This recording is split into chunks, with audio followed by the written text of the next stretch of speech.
The open court opportunity ball usually comes as a result of using combinations of shots to open the court, allowing you to finish the point with an offensive shot to the opening. If the opponent chooses to hit a shot in the course of a point that is not good for their position, this can also result in an open court opportunity for you. When the court is open, it is not necessary to aim for the lines with your shots and risk making errors.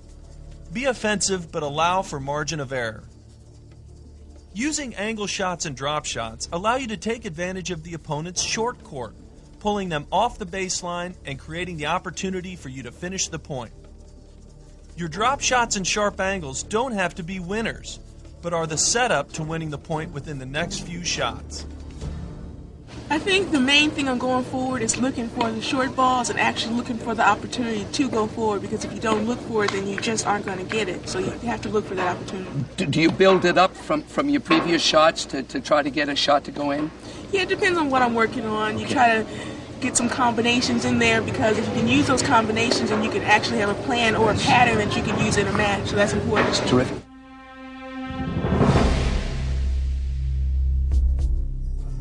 A textbook finish to a point has the player in control of the point, taking the first opportunity ball and approaching the net, putting the opponent in the most difficult situation possible to have to come up with a winning shot.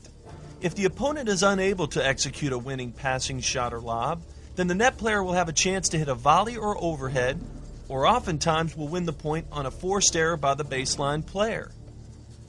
Basically, the net player uses the opportunity ball to force the opponent to have to execute the winners, relying on the fact that if the approach shots are effective, the baseline player will usually make more errors than winners, and in other instances produce shots that can be put away with volleys and overheads.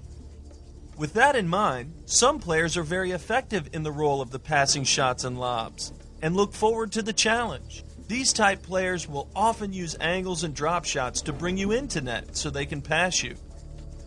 The net position becomes a difficult place to be when you are up there without control of the point and on the defensive. When at the net, it is important to maintain a position that keeps you in reach of the down-the-line pass and the angle pass, yet in a position to cover the lob as well. For the player on the baseline, it is important to show variety in the use of your passing shots and lobs. Keep an eye on the position of the net player. If they play too close to the net, lob until they adjust their position. Once they start to position back to guard against the lob, then using your passing shots will become more effective. So what do you do when you're 5-all and you're nervous?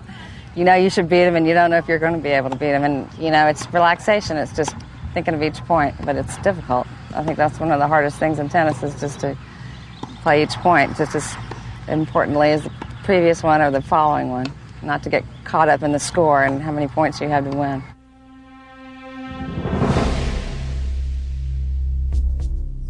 Tactics is very simple. It's a compass built around your strengths and your style of play.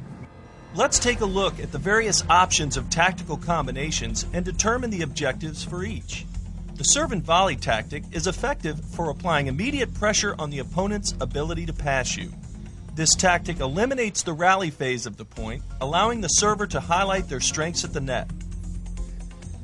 The chip and charge tactic is used primarily against second serves, where the returner advances to net behind the return of serve. This tactic is used to apply added pressure to the server's second serve and highlight the returner's strengths at net.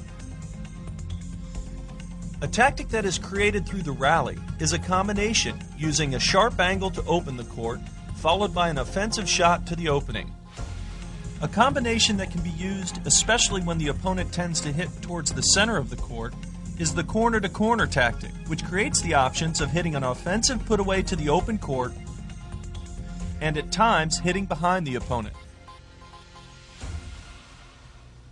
A psychological type of tactic within the rally is the long point, often used to either establish momentum or to break the opponent's momentum.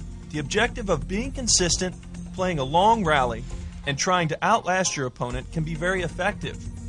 Using a variety of shots like high loopers and slice will throw off the opponent's rhythm and timing, eventually frustrating them, causing them to make the error. Many aggressive baseliners look for the opportunity to surprise attack using the swinging volley tactic.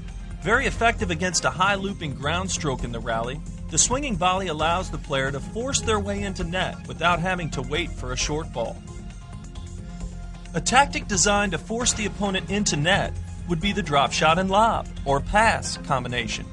This combination works well against players with weaknesses at net. Against players who are strong at net, the drop shot and lob tactic is still effective because the opponent will be at net but not in control of the point. Attacking players rely on the pattern of deep down the line and short angle cross court for approaching and finishing the point off at net. This pattern in a 1-2 punch allows them to position at net, open the court, and finish strong with an angle cross court put away. Because I want to be a top player, in order for me to be number one, I'm going to have to come to the net more, make that choice, my decision on line terms. So what both you girls have really decided is that coming forward is probably your forte to really reach the ultimate in the ranking. I definitely would think so, because, you know, the greatest players like Pete Sampras and Boris Becker, all the greats, they all came to the net. They also had ground strokes. It's also important to be consistent because you can't always come to the net. You have to have a mix-up in your game. It just can't be one-dimensional. Now that you've seen both parts of winning with your game, I have to tell you about the other side of the story. You've seen the court positions, the percentage shots. You've worked that combination of shots to get the shot that you want. And all of a sudden, there's some technique failures, or your mind just sort of boggles. And you just can't execute the shot that you worked so hard to get. That's when I want you to dig down deep. Dig down deep and find a way to win no matter what breaks down. But if you go back to the drawing board and have both the knowledge of winning with your game and be able to do it when everything else breaks down, and you have the winning attitude, the scoreboard is going to say that you win a lot of the times that you battle.